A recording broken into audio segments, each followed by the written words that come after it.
Hello everyone. आज के इस वीडियो में हम डिस्कस करेंगे हॉफस्टीड्स मॉडल ऑफ ऑर्गेनाइजेशनल कल्चर। कभी आपने ये सोचा है कि जो जापान के लोग हैं, जापान के जो एम्प्लॉयज है, वो उनका सोचने का तरीका, उनका बात करने का तरीका, काम करने का तरीका, डिसीजन मेकिंग सब हमारे से अलग क्यों होता है, इंडियन एम्प्लॉय से अलग क्यों होता है?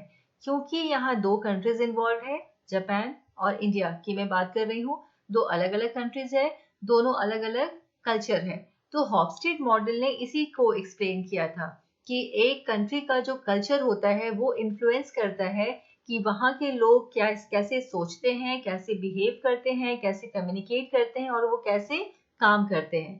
तो इस बेसिस पे इन्होंने बोला था कि 6 फैक्टर्स है, हॉफस्टीड ने सजेस्ट किया था।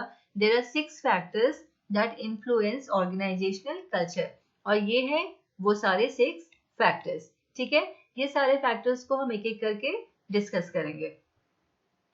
First is power distance index. Power distance index मतलब कि लोगों को क्या लगता है, जिनके पास कम पावर होता है उनको क्या लगता है कि जो पावर है ऑर्गेनाइजेशन में उनका डिस्ट्रीब्यूशन कैसे होता है। ठीक है, वो क्या बराबर होता है या बराबर नहीं होता है। तो यहाँ पे दो तरह के पावर डिस्टेंस होते हैं, high power distance, low power distance. High power distance में क्या होता है कि जो हायरार्की होता है वो बहुत ही रिजिड एक स्ट्रक्चर फॉलो किया जाता है।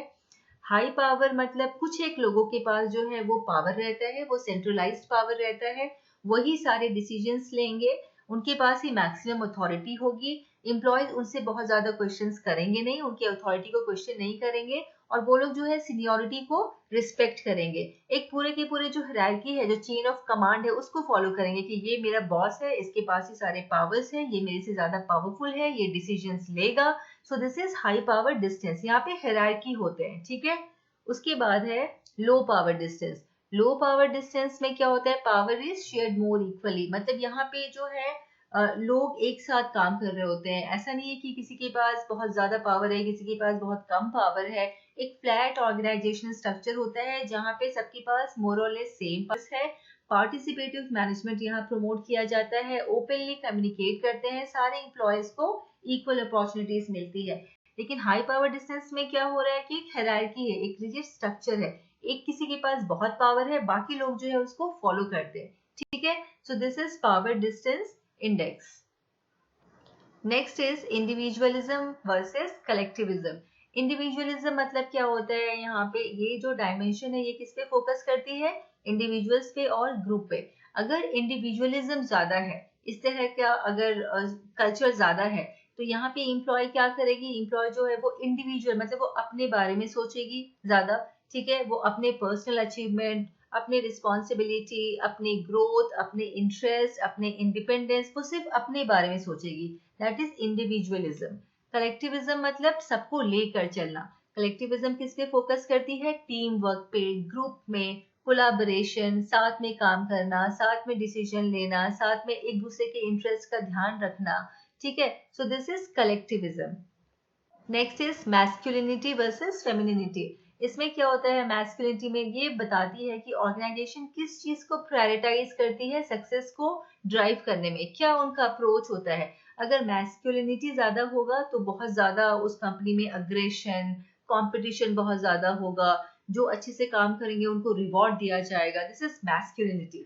ठीक है, अगर फेमिनिनिटी ज्यादा होगा तो यहाँ पे थोड़ा सा सॉफ्ट अप्रोच होता है, कोऑपरेट करके काम करेंगे, मॉडेस्टी फॉलो करेंगे, एक साथ वर्क लाइफ बैलेंस को मेंटेन करेंगे, कंसेंसस पे ध्यान देंगे। ठीक है, ओवरऑल क्वालिटी पे ध्यान देंगे, थोड़ा केयरिंग यहाँ पे ज्यादा होता है। मैस्कुलिनिटी में कंपटीशन ज्यादा होता है, फेमिनिनिटी में केयरिंग थोड़ा ज्यादा होता है, सब लोग यहाँ पे मिलके अच्छे से कोऑपरेशन के साथ काम कर रहे हैं। मैस्कुलिनिटी में क्या हो रहा है, बहुत ज्यादा कंपटीशन है, बहुत ही ज्यादा अग्रेशन है। ठीक है, next is uncertainty avoidance index.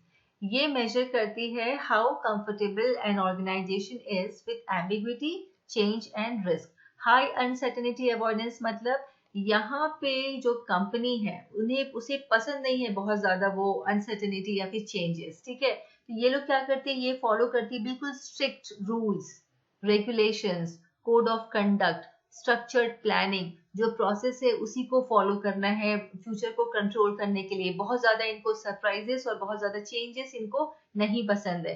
High uncertainty avoidance, ये अवॉइड करती है, ठीक है। कैसे अवॉइड करती है, ये सारे फीचर्स है इसके। नेक्स्ट है लो अनसर्टेनिटी अवॉइडेंस। लो अनसर्टेनिटी अवॉइडेंस मतलब यहाँ पे कंपनी जो है वो रेडी रहती है। रेडी किस चीज के लिए रहती है, वो अनकन्वेंशनल आइडियाज के लिए, चेंजेस के लिए, फ्लेक्सिबिलिटी के लिए। वो कंफर्टेबल है कि कोई भी चेंजेस आएगा, कोई भी अनसर्टेनिटी अगर आएगा, we are ready to face it, ठीक है। यहाँ इनोवेशंस को ज्यादा प्रमोट करते हैं, रिस्क लेते हैं, फ्लेक्सिबल अप्रोच लेते हैं, ठीक है। So these are the features of low uncertainty avoidance. Long term versus short term orientation, ये क्या होता है यहाँ पे, लॉन्ग टर्म ओरिएंटेशन में जो बिजनेस है वो उनका फोकस जो रहता है वो फ्यूचर पे रहता है, तो इसलिए ये लोग लॉन्ग टर्म प्लानिंग पे ज्यादा फोकस करते हैं, फ्यूचर रिवॉर्ड्स के बारे में ज्यादा फोकस रहते हैं ये लोग। जो भी अगर एनवायरमेंट में किसी भी तरह के चेंजेस आए तो ये लोग अपने आप को उसके हिसाब से अडेप्ट बहुत जल्दी कर लेते हैं, परसिवरेंस यानी लगे रहते हैं ये लोग उस चीज को अचीव करने में, फ्यूचर गोल्स को। So this is long term orientation. Next है short term orientation. Short term में क्या है, इनको क्विक रिजल्ट चाहिए, ये बहुत ज्यादा फ्यूचर पे फोकस नहीं करते, प्रेजेंट पे ज्यादा फोकस करते हैं, ट्रेडिशंस को फोकस करते हैं, स्टेबिलिटी चाहिए इनको, बहुत ज्यादा शिफ्ट जो है वो इनको पसंद नहीं है, ठीक है। तो लॉन्ग टर्म ओरिएंटेशन में क्या होता है, the future, the focus is on future. Short term orientation में the focus is on the present, ठीक है। Next is indulgence versus restraint. Indulgence यानी क्या होता है, this focuses on how the company culture regulates employee desire and wellbeing. Indulgence में क्या होगा, जो एटमोसफेयर होता है वो बहुत ही रिलैक्स्ड होता है।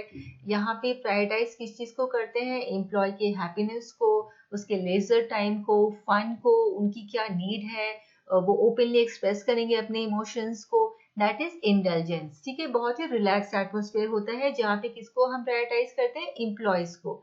रीस्ट्रेंट यानी बहुत ही स्ट्रिक्ट एनवायरमेंट रहेगा, बहुत ही स्ट्रिक्ट एनवायरमेंट रहेगा जहाँ पे कि आपके इमोशंस को सप्रेस किया जाएगा, और जो भी जो स्ट्रिक्ट वहाँ के रूल्स है, रेगुलेशंस है, नॉर्म्स है, उसको ही फॉलो करना पड़ेगा, दैट इज रीस्ट्रेंट, ठीक है।